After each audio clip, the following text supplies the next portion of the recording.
Today's a big day for the Denver Broncos as they'll have to trim their roster down from 90 to 53 by 2 o'clock p.m. Mountain Time. What can we expect? Plus, the Broncos are going to be without one of their key defenders for some time this upcoming season. We'll dive deep into that and much more. You'll get that in a cup of coffee with Good Morning Broncos.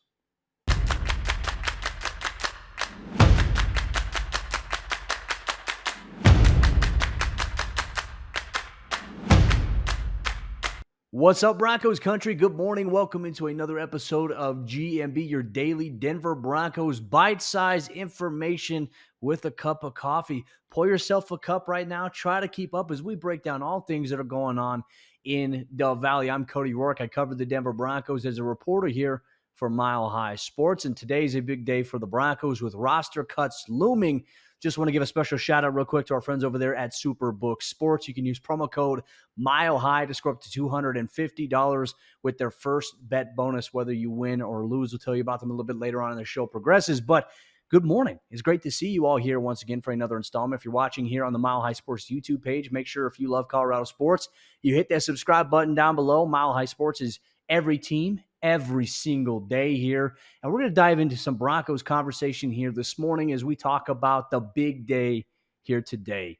Yes, roster cuts are looming. The Broncos have already made several transactional moves earlier on in the week before they had to get down to 53 today by 2 o'clock p.m. Mountain Time.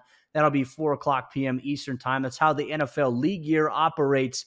Doesn't matter if the Broncos are here on the Mountain Time zone. Everything goes by that New York time there. Thank you, Roger Goodell, for that. But aside from that, let's dive into this. This is obviously a tough time for so many players around the NFL, not just for the Denver Broncos, but some players will land on their feet on another team's practice squad or active roster. Some players will face the unfortunate reality that, hey, their lifelong dream that they've been pursuing of being in the National Football League could be coming to an end. So I always encourage people, as these roster cuts happen, there's no need to celebrate that. You see a lot of that ugliness on the social media side of things. We all have had to make our 53-man roster projections as part of my job to do so, but you're not going to see me going around saying, oh, I had this right. Oh, this guy's not on the roster. Like, at the end of the day, like, these guys have busted their tail to get to where they are, and for some of them, they'll never get back here, unfortunately, to that stage in which they've worked their life for. So, hey, keep in mind, obviously, while the 53-man roster I think provides fans with excitement that, hey, this is the roster that the team is going to roll with here in the regular season. Keep in mind, for some other people, it could be a very, very dark time. So always like to shed the humanity side of that on pro athletes here. But the Broncos have already made 5 moves as the time we're sitting down here this morning with a cup of coffee. They released Isaiah Prince, offensive tackle. They brought him in here during the offseason. He was a futures contract signing here. And look, some former experience starting for the Cincinnati Bengals. He started for them on that Super Bowl team in which they took on the Los Angeles Rams. That offensive line that year for Joe Burrow and that Bengals team was really banged up, but Prince got some valuable reps there. And he had some moments here in training camp in the preseason. Started the first preseason game against the Cardinals, but we didn't really see too much from him in the coming days and weeks after that. And they released him outright. So I believe, to my knowledge, he is free to sign with any other team because he's been released. But 4 other players have been waived here. And first off, let's talk about Kendall Hinton being the top name on the names listed as waived here for the Broncos on Sunday.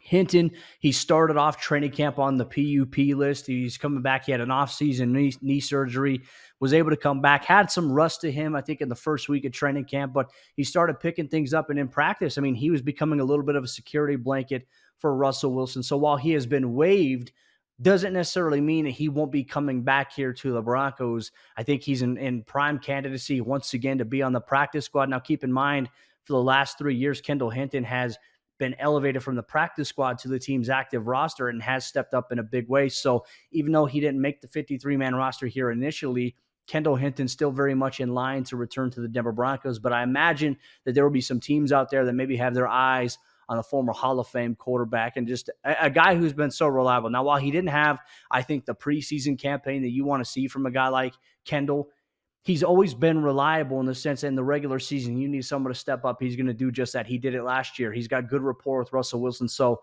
I would be shocked if this is the last that we've seen Kendall Hinton with the Denver Broncos. He's one of those named Cornerback Delonte Hood was another name that was waived. He's got some really good speed to him in terms of straight line speed there. Didn't necessarily have the preseason that he was hoping for, and it's hard. When you're getting reps late in the third quarter, early in the fourth quarter, you might not get as many reps and opportunities because, hey, an offensive drive could go an extended period of time. You could control maybe eight minutes off the clock. I mean, we've seen Denver's offense do that here.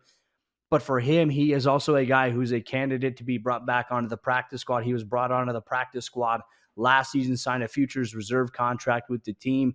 Just the active roster, the way that things are shaping up right now, it wasn't in line there, but he's got good spirits. I've had a chance to chat with him a little bit and eager to see what's next there for Delonte Hood. You look at some other names, too, that the Broncos have dealt with in terms of waiving players. You look at two guys at the wide receiver position there. You have to look at J.J. Koski, who used to be a former Los Angeles Ram back in 2021, appeared in 5 games for them. He was brought in, but didn't necessarily make any hay. Didn't really see too many plays from him overall in the receiving game or even on special teams at this point. It was kind of buried on the depth chart there. They waived him, and they also waived Nick Williams, former Cherry Creek product here locally in Denver, played for Dave Logan, played at CSU Pueblo, and then spent his final season, I believe, with UNLV. And unfortunately, this is a guy whose journey was a little bit up and down here in the NFL. There was times, he was signed to the practice squad, he was signed to the roster, he was waived for another corresponding move, brought back, waived, brought back, and now obviously he is waived again here for Denver as they proceed forward. But you have to keep in mind here, too, as these roster cuts continue to formulate and as they happen, there is a chance a good portion of these guys will make it back here through when we talk about the waiver process. Because a lot of times, Denver right now, they're picking 5th overall in the waiver wire order based on how they finished last season in the NFL. Gives them a little bit of an advantage here in terms of, hey, we can pass this guy through. And there's so many guys that I think we talk about in the media every single year where we look at a guy and how he played in the preseason. We're like, oh man, you can't risk passing this guy through waivers. I think there's 2 names right now that probably make the most sense is that if you talked about them and said, hey, let's try to sneak them through waivers, they would not make it through. And that is Albert Okwuegbunam and that is Jaleel McLaughlin. So I don't know what the Broncos plan are. Obviously, we're going to start finding out here a little bit this morning, coming into the afternoon as roster cuts happen, unfortunately. But I would say keep an eye on that. A good portion of these guys that Denver does waive or release will more than likely be back. There's also a chance that they look on the outside to bring somebody in here from another team that the personnel in the scouting department that they've had their eyes on overall here in the buildup toward roster cuts as Denver looks to build not only just the best 53-man roster for them possible ahead of the regular season here in just about 2 weeks' time, but also assembling a practice squad that can maybe have a chance for a guy to step up and maybe start for you or contribute at some point during the season. All of these things need to be considered when you talk about it. So we'll have you covered here on milehighsports.com with all the written content coverage and everything that you need about the Denver Broncos, the moves that they are making, how it impacts the team. You can always get the why here on the show, but we're going to dive into another subject here I think is important because it does impact the roster and how it stands, and the Broncos are going to be without one of their top defensive players for some time this upcoming season. Before we get into that conversation, let me tell you about our friends over there at Superbook Sports. And you hear that? That's the sound of football coming back. And now is the time to place your preseason bets with Superbook Sports. Superbook is the most trusted name in Vegas. And now you can use promo code MILEHIGH to score up to $250 with their first bet bonus, whether you win or whether you lose. They will match your first bet up to $250 with promo code Mile High when you sign up today. Don't miss out this football season. Win some money with Superbook Sports and the promo code Mile High. Visit superbook.com for terms and conditions. Gambling problem? Call 1-800-GAMBLER.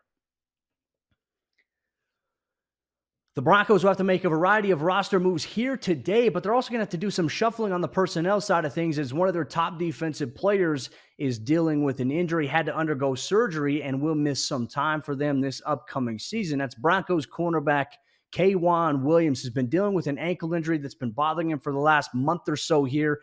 He was able to get a medical evaluation. He sought a second opinion, and that advice usually recommended, hey, you should just rest, see how it feels, go through your routine here in a couple weeks and see if the discomfort and pain is still there. Well, obviously he got surgery on Monday, so that means that it did not work. The rest in the recovery and the treatment process he was getting, it didn't fix the issue. So he had a cleanup procedure inside his ankle. He could be a short-term IR guy, could be a long-term injured reserve guy, which would abruptly end his season for Denver this upcoming year. But obviously, Kwon Williams is a starting nickel corner for them and has been a big part of what they've been wanting to do defensively. He has that identity. He's got that dog in him. I mean, we talk about a guy who is physical as an inside guy against the run. You can send him on blitzes. He's also very solid in coverage. And he played through some injuries last year. He was tough. He played through a hand, an elbow, and he also had an ankle and a knee injury last year that he dealt with, but still appeared in over 14 games for the Broncos last season. So now with him set to miss some time, it provides some insight. Maybe, okay, hey, here's what the Broncos are going to do here at cornerback. As we all know, Patrick Surtain, Damari Mathis, when we talk about the base defense, those are going to be the two guys starting. But when Denver comes out in their nickel, it would be Kwon at that spot. But now that he's injured and he's going to miss some time, more than likely, I think right now you could take this pen right here and you can Sharpie in a Sang Bassey, who we obviously saw start all preseason here for Denver at that position. 3 preseason games, 3 interceptions. 2 of them came with a nickel. 1 of them came when he was playing safety. So obviously some positional flex versatility, something that Sean Payton values, not to mention his impact and his contributions on the special teams side of the ball. He's going to more than likely get the start here for the Broncos in the regular season. He's got understanding of the scheme and the knowledge of it, which gives him a clear-cut advantage versus them bringing in somebody on the outside. And we'll talk about maybe some of the options you can look at here going into that if Denver's really desperate to get a veteran guy in there. But then there's also Jaquan McMillan, who we all peg as really kind of that top backup behind Patrick Surtain and Damari Mathis, can play on the outside. He also showcased to us in the NFL preseason that he can play inside the nickel. He had a sack on a blitz against the Arizona Cardinals. So it was nice to see him step up. He got some extended playing time against the Rams inside the nickel in that slot there. And he's got the size. He's got the ability to come up and play against the run. He's a good tackler. So Denver has some options in place that, in my opinion, I'm okay with right now. I'm comfortable. I'm not necessarily worried about that right now. Bassey stepped up last year when Kwon Williams was dealing with injury. Jaquan McMillan stepped up last year on the outside when Damari Mathis had to go out. These guys can both play that inside nickel spot now. I think a bigger question really kind of has to revolve around how does this impact Denver's personnel when they go to the dime? Well, Bassey would stay in there in the dime, but it's a curious question to ask, okay, would it be Jaquan McMillan or Kareem Jackson or Caden Stearns playing inside the slot there, right? Because your dime package contains a 6 DBs. Denver could get very creative here, and here's maybe what I can envision. Maybe at times when Denver goes in their dime package and they have a really good receiver that they don't line up on the outside, I say that you could put a Sang Bassey and Patrick Surtain inside the slot, Jaquan McMillan and Damari Mathis on the outside, and then you have Caden Stearns and Justin Simmons on the back end there. That's certainly a good personnel lineup, in my opinion, that I would certainly utilize if I was calling the shots there. But another thing that you could also do is this is where you can see, okay, hey, you can have Justin Simmons, Kareem Jackson on the back end of safety. You could have a Sang Bassey and Caden Stearns inside the slot, and then Surtain and Mathis there on the outside. Denver's got some good value in terms of maybe the position guys that they have. And obviously with this injury, it's a big blow to Denver, but it doesn't necessarily give me any concern. It doesn't scare me about where the Broncos are at that position specifically, maybe more so than we would have been panicking a little bit maybe last year if that were the case. So I think that is the plan here going forward for Denver.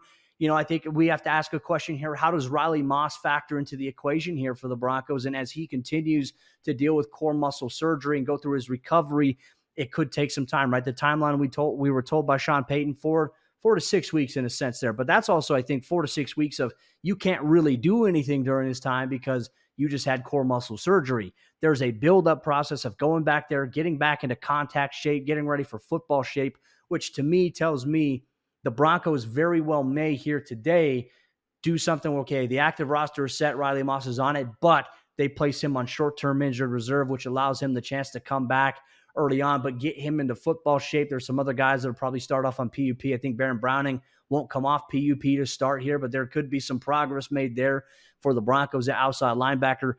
Riley Moss will obviously factor into the equation when he's healthy. He'll be in the mix for the cornerback rotation. He'll play a role on special teams.